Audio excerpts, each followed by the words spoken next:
In this video, I will demonstrate picking up stitches along a bound-off edge. If you're a subscriber, welcome back. If you're new to my channel, welcome. I'm happy to have you here. If you enjoy this video, please give it a like and consider subscribing. Picking up stitches along a bound-off edge isn't too difficult, and it's the same process along a cast-on edge as well. The key is placing your needle in the correct spot. I have a small swatch here. This is the bound-off edge. We want to have our stitches grow out of these columns of stitches. So we need to make sure we insert our needle into the center of a stitch directly below that bind-off edge. So I bring my yarn and I'll start all the way over at this selvage stitch. And that stitch can be difficult to see, but we're looking for a V right below the bind-off, and it's right here.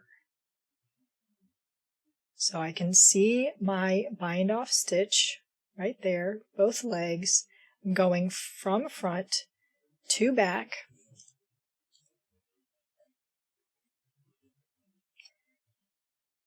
Pulling a loop from behind through to the front, like so.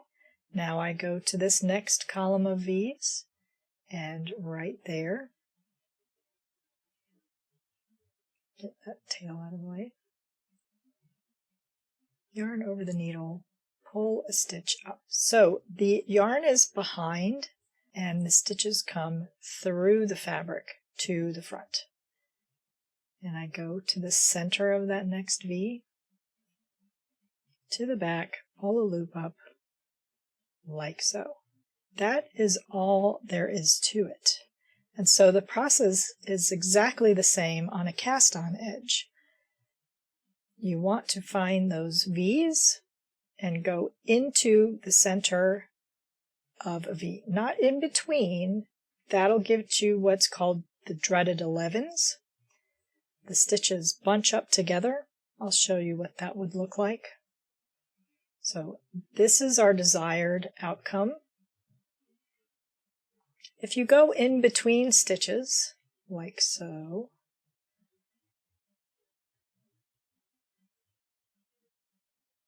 instead of out of the center of those stitches, it smushes those together and closes them up and makes an 11, what looks like an 11.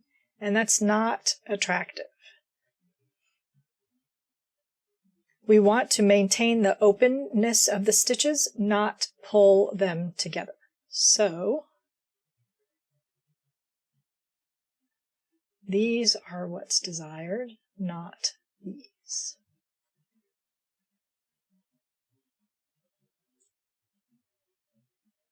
So into a V,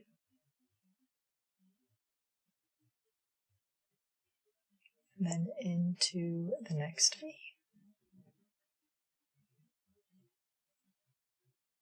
And that would be called picking up and knitting, sometimes in patterns. You don't then knit those stitches again.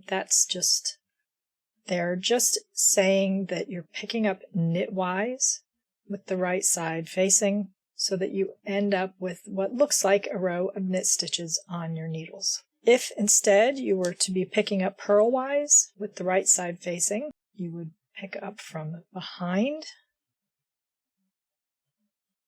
So I'm skipping a few stitches. So I'm still going into the center of a V. The yarn will be in front. You wrap around, purl to the back. You may have pickups like this with the right side facing if you are wanting that bind off to be visible on the right side of the fabric as a decorative effect. But you still go into the center of a V and it would look like that. More often when you're picking up purlwise, you are having the wrong side facing you. And let me move my needle over. You would be still going into the center of a V, but from the right side to the wrong side. And you pull a loop. This is a little awkward. Pull a loop to the back, which is the right side. So sometimes you may need to have the wrong side facing. And so you would pick up purlwise. You still want those stitches to come out of the center of a V. Oops. Right, like so. But for whatever reason, the wrong side needs to be facing you. So that was picking up stitches along a bound-off edge. Remember, this could be also applied along a cast-on edge. I hope this was helpful. Don't forget to like and subscribe, and thank you so much for watching.